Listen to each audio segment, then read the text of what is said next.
नाज़रीन, कोविड के अंदर आप लोगों से एक रिक्वेस्ट, एक आपसे बात शेयर करना चाहता हूँ।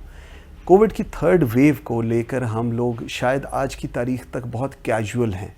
आपने देखा पाकिस्तान की फ़ौज तक को इंटरवीन करना पड़ा है, और वो भी शहरों के अंदर जो मेन सिटीज़ हैं उसके अंदर आ गई है। जो आपका पॉजिटिव रेट है वो बहुत ज़्यादा हो गया है, आपका जो डेथ टोल है वो बहुत ज़्यादा हो गया है, और इसका इम्पैक्ट इस दफ़ा जो है वो बच्चों के ऊपर हो रहा है।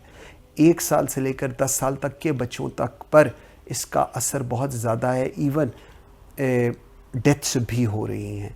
इस चीज़ को खुदारा एड्रेस करने के लिए मास्क पहने। अगर आप लोग मास्क नहीं पहनेंगे, क्योंकि बहुत सारे लोग, मैं आज लाहौर में बैठा हूँ, बहुत सारे लोग आज भी उनका ये बिलीव है, they believe in this thing कि जी कोरोना है ही नहीं। और ये बिलीफ जो इन लोगों का है वो इनकी बदकिस्मती है कि इनको शायद आज की तारीख़ में ये चीज़ समझ नहीं आ रही कि कोरोना किस तरह लोगों की ज़िंदगियां ले रहा है।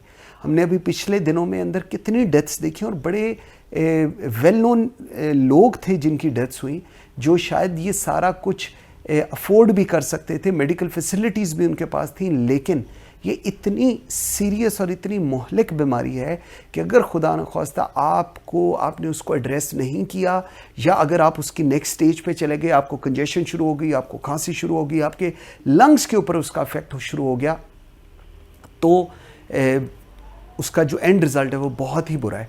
और एंड रिज़ल्ट सिर्फ एक इंसान की ज़िंदगी मौत नहीं है, एंड रिज़ल्ट उसके पूरे ख़ानदान, उसकी नस्ल के ऊपर उसका इम्पैक्ट होता है। आप इस मुल्क की बदकिस्मती देखें, इसमें रहने वाले लोगों की बदकिस्मती देखें। वो ऑक्सीजन का सिलेंडर जो शायद 8-10 हज़ार का था, इस वक्त 25-30 हज़ार के ऊपर जा रहा है। सो हमारे अंदर आज भी मौत को बेचने वाले सौदागर हैं। आज भी हम लोगों की प्रायोरिटी जो हैं वो पैसा है, लोगों की ज़िंदगियां नहीं हैं।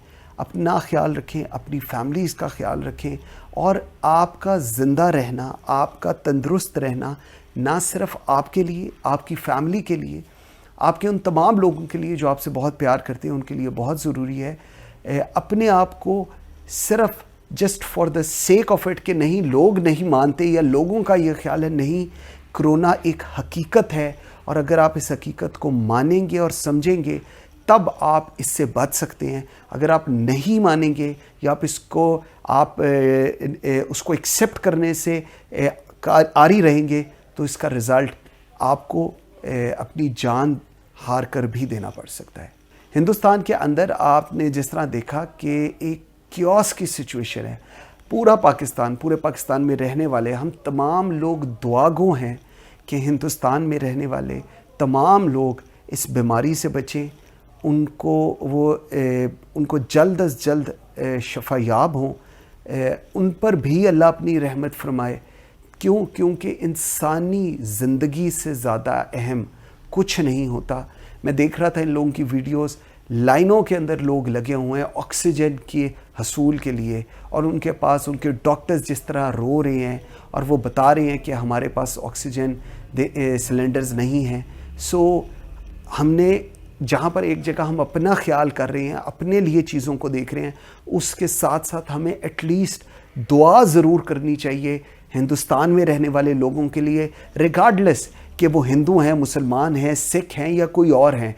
उन सब के लिए दुआ करनी चाहिए, और अल्लाह रब्बुल इज़्ज़त से दुआ करनी चाहिए कि अल्लाह ताला उन पर भी अपनी रहमत फरमाए और हम पर भी फरमाए, और पूरी दुनिया में जहाँ जहाँ पर ये कोरोना है और उससे जो जो फैमिलीज़ इफ़ेक्ट हो रही हैं, अल्लाह इन सब पर अपनी रहमत फरमाए। बहुत शुक्रिया।